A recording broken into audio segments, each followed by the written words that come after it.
हुआ है। अब मैं हाईवे की बात करूं, रेलवे की बात करूं, हेल्थ की बात करूं, एजुकेशन की बात करूं, इस सब में आगे बढ़ा है, तभी देश 5वें नंबर पर पहुंचा है। 30 आने की तैयारी है 3 साल में। अब मैं 370 साल में कोई नहीं, मोदी ने हटा के दिखा दिया।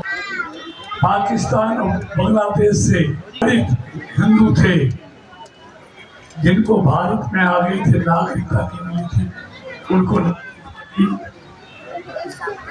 500 साल के बाद भगवान राम का मंदिर भी बनाया और भगवान राम को वहां प्राण प्रतिष्ठा भी कराई। बोलिए जय श्री राम।